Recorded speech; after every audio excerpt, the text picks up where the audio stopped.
अस्सलामुअलैकुम। Supreme court से मैं हूं इब्रार हुसैन अस्तौरी। और नाज़रीन, आज इलेक्शन कमीशन की नज़रसानी दरख्वास्त पंजाब इंतखाबात के हवाले से जो 14 मई को सुप्रीम कोर्ट ने इंतखाबात कराने का हुक्म दिया था और ये फ़ैसला 4 अप्रैल को सुप्रीम कोर्ट ने सुनाया था, मगर 14 अप्रैल की डेडलाइन जो 14 मई की डेडलाइन है वो भी गुजर गई, इंतखाबात नहीं हुए। और इस हवाले से इलेक्शन कमीशन की नज़रसानी दरख्वास्त पर 15 मई को पहली समाअत हुई और आज दूसरी समाअत हुई। इलेक्शन कमीशन के वकील ने दलाइल दिए, साथ साथ गुज़िश्ता रोज़ वफाकी हुकूमत और सूबाई हुकूमत पंजाब जो निगरान हुकूमत है उसने जवाबात जमा कराए। इसके साथ साथ आज पाकिस्तान तहरीक इंसाफ ने भी इस हवाले से जवाब जमा करा दिया है। मेरे साथ अमानत किशकोरी मौजूद हैं, चैनल 24 से सुप्रीम कोर्ट के बीट रिपोर्टर हैं। आज केस की समाअत में क्या कुछ हुआ अमानत से जानते हैं, क्योंकि ये कोर्ट रूम के अंदर मौजूद थे। और अमानत बताएगा कि आज कोर्ट रूम के अंदर इलेक्शन कमीशन के वकील ने बड़े अच्छे दलाइल दिए हैं और जजेस की जानिब से खासतौर पर चीफ जस्टिस ने ये बात भी उन्होंने इस बात का भी इज़हार किया कि इलेक्शन कमीशन के वकील ने आज बहुत अच्छे दलाइल दिए हैं, ये नुकात पहले क्यों नहीं उठाए गए। तो ये क्या क्या बातें थी, ज़रा हमारे नाज़रीन को बताएगा। जी शुक्रिया इब्रार।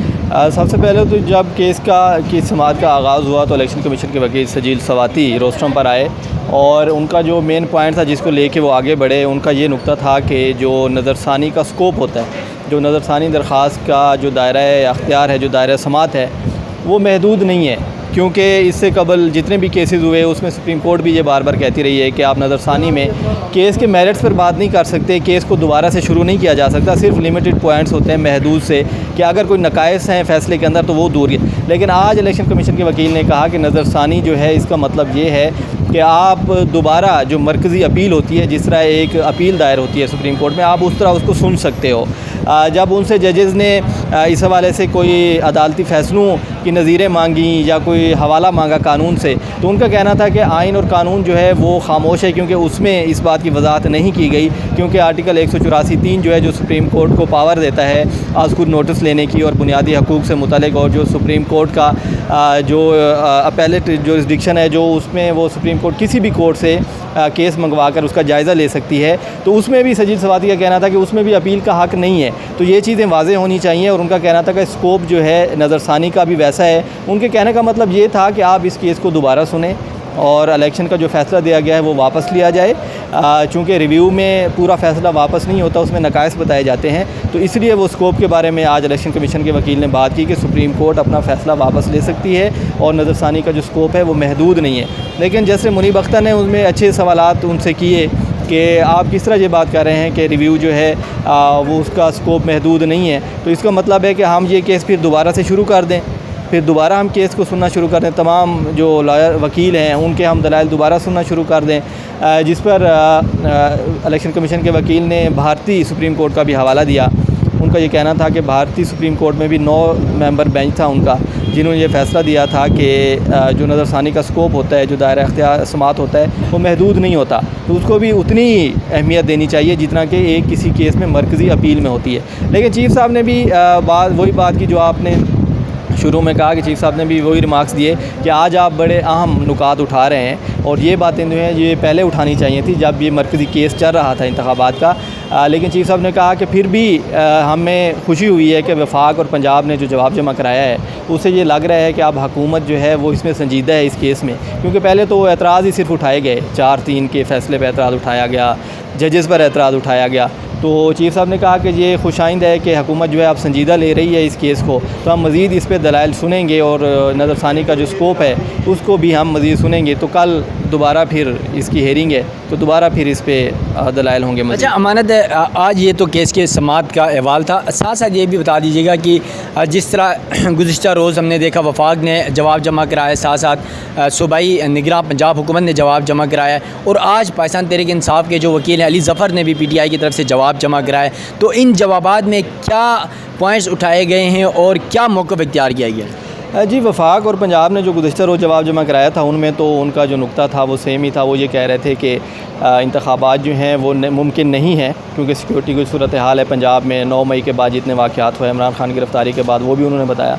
तो पंजाब और वफाकी हुकूमत को तो यही कहना है कि सुप्रीम कोर्ट अपने फ़ैसले पर नज़रसानी करे और 14 मई को इंतखाबात का जो फ़ैसला दिया गया था वो वापस लिया जाए और दोबारा जो है जो अपील है नज़रसानी की उसको मंजूर किया जाए।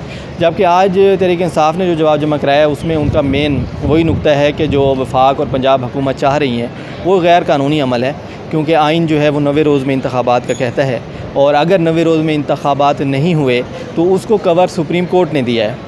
तहरीक इंसाफ ने जवाब में ये कहा है कि अगर इंतखाबात जो हैं वो 14 मई को नहीं हो सके तो वो सुप्रीम कोर्ट का अपना फ़ैसला है, सुप्रीम कोर्ट ने उसको कवर दे रही है। सुप्रीम कोर्ट चाहे तो उस पर कंटेम्प्ट भी लगा सकती है।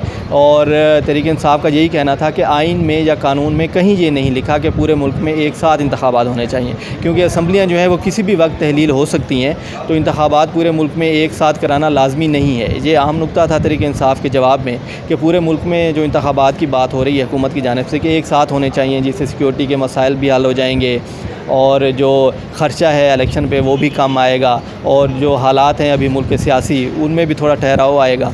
तो वो तहरीक इंसाफ का कहना है कि ये नहीं है ज़रूरी कि एक साथ इंतखाबात हों, और सुप्रीम कोर्ट से ये इस्तदा भी की है कि जो इलेक्शन कमीशन ने नज़रसानी पटिशन डाली है उसको भी ख़ारिज किया जाए, क्योंकि उसमें नए नुकात उठाए गए हैं। मतलब नज़रसानी में तहरीक इंसाफ का ये कहना है कि सिर्फ उन्हीं नुकात पे बात की जा सकती है जो पहले डिस्कस हो चुके हों केस में, तो नए नुकात इलेक्शन कमीशन उठा रहा है जो कि आइनी तौर पर गलत है। तो ये इस्तदा भी की गई है कि सुप्रीम कोर्ट जो है उनकी नज़रसानी की दरख्वास्त जो है उसको भी खारिज कर दे। अच्छा अमानत, ये बता दीजिएगा कि जहाँ पर इस केस में दो पॉइंट्स बड़े अहम हैं, या तो नज़रसानी अपील मंजूर की जाएगी और इलेक्शन की मुमकिन तौर पर या नई तारीख का कहा जाएगा, या फिर मुल्क भर में एक साथ इंतखाबात का कोई इस तरह का फ़ैसला दिया जाएगा। साथ साथ एक जो ख़तरा है, बहुत सारे लोगों को ये तासुर भी दिया जा रहा है कि कहीं वफाकी हुकूमत, वज़ीर-ए-आज़म या काबीना के ख़िलाफ़ इस केस में जो 14 मई को इंतखाबात कराने थे उस पर अमल दरामद नहीं कराया गया। इलेक्शन कमीशन, हुकूमत, वफाकी हुकूमत और सूबाई हुकूमत, पंजाब हुकूमत, इनके ख़िलाफ़ तौहीन अदालत की कार्रवाई भी हो सकती है। तो क्या लगता है कि ऐसा कुछ होगा? देखें, ये सुप्रीम कोर्ट की सवाबदीद है, क्योंकि सुप्रीम कोर्ट का फ़ैसला मौजूद है। अभी तक उन्होंने वापस नहीं लिया 14 मई को इंतखाबात वाला, लेकिन अब वो उस पर अमल तो नहीं हुआ, वक्त गुजर गया है। तो कंटेम्प्ट की जो बात आप कर रहे हैं उसमें ये सुप्रीम कोर्ट पे है कि सुप्रीम कोर्ट कंटेम्प्ट लगाना चाहती है या नहीं लगाना चाहती। लेकिन जब गुज़िश्ता हियरिंग में 15 मई को जो समाअत हुई थी उसमें तहरीक इंसाफ के वकील अली ज़फ़र ने यह नुक्ता उठाया था कि चूँकि सुप्रीम कोर्ट का फ़ैसला है उस पर अमल नहीं हुआ तो सुप्रीम कोर्ट को आगे बढ़ना चाहिए, अपने फ़ैसले पर अमल भी कराना चाहिए, और जिन्होंने नहीं किया अमल उनके ख़िलाफ़ तौहीन अदालत की कार्रवाई भी होनी चाहिए। जिस पर चीफ जस्टिस पाकिस्तान ने यह वाज़ेह किया था कि जो मौजूदा मुल्क की सियासी सूरत हाल है, जिस तरह का दर्जा हरारत सियासत का हमारा बढ़ा हुआ है, मुल्क की जो मौजूदा हालात चल रहे हैं, मुआशी सूरत हाल का भी हवाला दिया। तो इसमें चीफ जस्टिस पाकिस्तान का कहना था कि हम आइन तो मुकद्दम है, आइन को हम देखेंगे, लेकिन हमने जो मारूजी हालात हैं जो मुल्क में आजकल चल रहे हैं हमने उसको भी देखना है। इस तरह का कोई फ़ैसला हम नहीं देंगे जिससे मज़ीद हालात ख़राब हों। तो मेरा नहीं ख्याल कि कोई सख्त फ़ैसला सुप्रीम कोर्ट करेगी इन हालात में कि कंटेम्प्ट की तरफ जाएगी, या मुझे नहीं लगता। बहरहाल जो सुप्रीम कोर्ट की सवाबदीद है वो कर भी सकती है, लेकिन मेरी नज़र में वो नहीं करेंगे। और दोबारा अल्टीमेटली जो होगा, मुझे जो नज़र आ रहा है वो यही होगा कि सुप्रीम कोर्ट फिर कहेगी कि आप दोबारा बैठें, तहरीक इंसाफ को भी और हुकूमत को भी, कि आप ये सियासी जो मामलात हैं इनका सियासी हल होना चाहिए। मुल्क में अमन उसी वक्त ही आ सकता है जब सियासत में थोड़ा ठहराव आ गया, दर्जा हरारत कम होगा, इलेक्शन होंगे, तो दोबारा सुप्रीम कोर्ट उनको वही सजेशन देगी कि अब रिव्यू पटिशन खारिज होती है, मंजूर होती है, या मतलब पार्शली कुछ हद तक मंजूर होती है। अब ये तो सुप्रीम कोर्ट ने फ़ैसला करना है, लेकिन मेरे ख़्याल में सुप्रीम कोर्ट दोबारा उनको मुज़ाकरात का ही कहेगी, क्योंकि गुज़िश्ता 15 मई की समाअत में भी चीफ जस्टिस ने कहा था कि दोबारा बैठें। अटॉर्नी जनरल को भी कहा था कि आप दोबारा कहें हुकूमत को कि वो तहरीक इंसाफ के साथ बैठे और इस मामले का कोई हल निकाला जाए, क्योंकि अदालत भी चाहती है कि आप इस मामले से निकले, क्योंकि अदालत भी अपना फ़ैसला दे चुकी है। अब वो भी